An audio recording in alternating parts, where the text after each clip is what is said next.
अस्सलामुअलैकुम। आज हम नेक्स्ट टॉपिक जो है measurement where acids are exchange, ये भी IS 16 का नेक्स्ट टॉपिक है। तो पिछली दफ़ा हमने पढ़ा था कि अगर एसिड को परचेज़ किया जाए तो उसकी कॉस्ट को कैसे मेजर करते हैं। इस दफ़ा अगर आप एसिड को एक्सचेंज करते हैं, पार्ट एक्सचेंज, मतलब कि आप एक पुराना एसिड एक नए एसिड के बदले दे रहे हैं। आप किसी को पुराना एसिड दे रहे हैं और किसी से नया एसिड ले रहे हैं। उस केस में आप एसिड को किस किस कॉस्ट पे या किस वैल्यू पे रिकॉर्ड करते हैं, आज हम उसी को स्टडी करेंगे।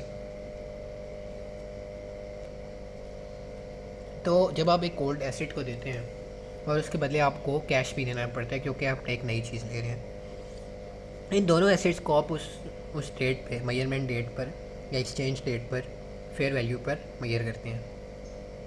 ओल्ड एसिड की फेयर वैल्यू यूजुअली उसकी स्क्रैप वैल्यू होती है। मीन्स अभी अगर वो आप मार्केट में स्क्रैप करें तो उसकी कितनी आपको अमाउंट मिलेगी। और न्यू एसिड की जो फेयर वैल्यू होती है वो मार्केट में जो भी प्राइसेस चल रही होती हैं उस एसिड के रिलेटेड। मीन्स अगर कार है तो आजकल वो कार कितने की नहीं मिल रही है, वो उसकी फेयर वैल्यू होती है। दो केसेस में इन दोनों को फेयर वैल्यू पे मेजर नहीं किया जाता। पहला केस है कि कोई कमर्शियल सब्सटेंस ही ना हो। कमर्शियल सब्सटेंस से मीन्स ये होता है कि आपकी जो ट्रांजैक्शन है वो फ्यूचर के जो कैश फ्लोज है एंटिटी के, उसका इफेक्ट नहीं करे।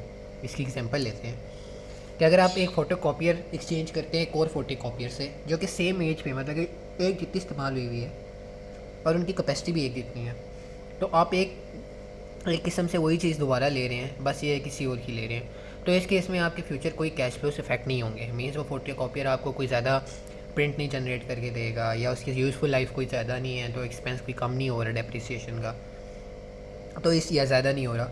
तो इस केस में क्या कहते हैं, आपका जो कमर्शियल सब्सटेंस नहीं है, तो इस केस में आप फेयर वैल्यू हायर नहीं करेंगे। इस केस में जो आप नई चीज़ लेंगे वो उसी तरह आप जैसे पुराने मेथड पे, क्योंकि सेम एज और सेम कैपेसिटी है, तो उसी तरह आप उसको डेप्रिसिएट करते रहेंगे। बस एसिड ऐसे ही है कि आपने एक गाड़ी रखी हुई थी और उसी की तरह सेम गाड़ी जिसकी लाइफ इतनी है उतना ही ख़राब हुई हुई है वो ले ली, तो आप उसको उसी तरह यूज़ करेंगे, तो उसको इसी तरह डेप्रिशिएट करेंगे और रिकॉर्ड करेंगे। सेकंड, जो अब आप कमर्शियल सब्सटेंस हो, इसकी क्या एग्जांपल है, an old car with new car. अब आप एक पुरानी गाड़ी को नई गाड़ी से एक्सचेंज कर लेते हैं।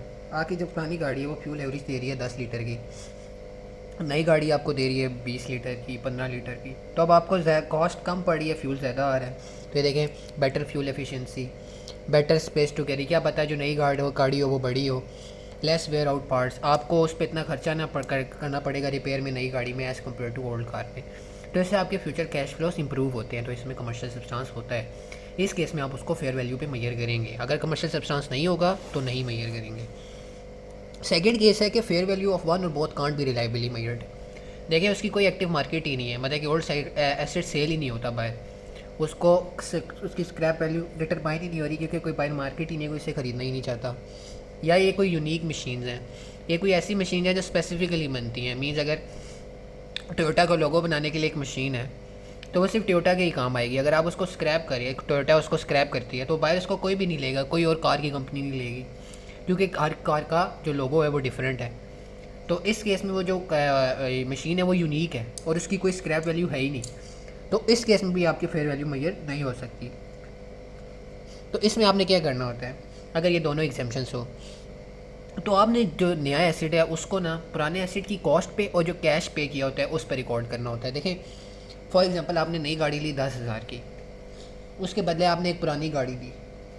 अब आपको नई गाड़ी की तो फेयर वैल्यू पता है, वो 10,000 की ली है क्योंकि, तो वो 10,000 की है। नहीं, फॉर एग्जांपल ये तो परचेज़ में आ गया। हम एक और एग्जांपल लेते हैं, आपने एक नई गाड़ी ली एक पुरानी गाड़ी के बदले ली, ठीक है। पुरानी गाड़ी की जो कॉस्ट थी आपके पास बुक में वो 10,000 थी, आफ्टर डिप्रिसिएशन उसकी कैरिंग अमाउंट थी 6,000, तो मतलब कि 6,000 उसकी कैरिंग अमाउंट थी। अब आपने उसके ऊपर कैश दिया 6,000, तो इसका ये मतलब हुआ कि अब आप 6,000 की गाड़ी दे रहे हैं और 6,000 का कैश दे रहे हैं, तो नई गाड़ी की जो वैल्यू होगी वो $12,000 होगी। तो इस तरह आप नए एसेट की कॉस्ट को रिकॉर्ड करेंगे फाइनेंशियल स्टेटमेंट्स में। ये तब होता है जब आपकी फेयर वैल्यू दोनों में से किसी एक की या दोनों की मेजर ना हो रही हो।